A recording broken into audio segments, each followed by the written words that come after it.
जब एक नारी सशक्त होती है, जब एक नारी जॉब में होती है, या जब एक नारी सामाजिक रूप से इतनी सशक्त होती है, तो क्या वो पुरुष के लिए कोई समस्या बन जाती है?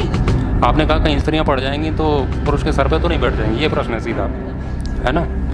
तो महाभारत एक चर्चित ग्रंथ है, उसमें एक बहुत मुख्य पात्र है द्रौपदी, याज्ञसेनी द्रौपदी। महाराज युधिष्ठिर हैं, वे बहुत धर्म के ज्ञाता हैं और उन्होंने जितना भी जीवन काल उन्होंने अरण्य में बिताया, उसमें उन्होंने कभी भी धर्म को नहीं छोड़ा, कर्मकांड को नहीं छोड़ा। तो साम्राज्य द्रौपदी के यहाँ पर, यानी कि सम्राट के यहाँ पर, उनके यहाँ 1 लाख पंडित प्रतिदिन आते थे भोजन के लिए। 1 लाख पंडितों को भोजन कराने का कार्य, पूरा रसोई का जो भी व्यवस्था है देखने का कार्य याज्ञसेनी द्रौपदी का था। दूसरी बात अर्थव्यवस्था की, उसमें हम देखें तो जो एक साम्राज्य होता है उसका कितना बड़ा तंत्र होता है अर्थ का।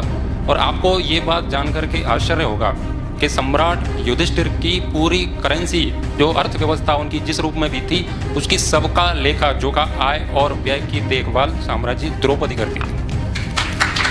एक मतलब शासन चलाने वाली महिला, तो कितना जानती होंगी, उनके जो वित्त मंत्री होंगे उनके ऊपर भी वो कार्य करती थी। सुबह सबसे पहले उठती थी, उनकी सेवा करती थी, पूरा परिवार भी देखती थी, उसके बाद में वो राज्य को भी देखती थी। फिर भी उनकी जो उनका समर्पण है, उनकी श्रद्धा है, त्याग है, वो आप उनके जीवन में आप देख सकते हैं। बिल्कुल सर पे नहीं चढ़ी, फिर भी उन्होंने उनको बहुत सम्मान दिया।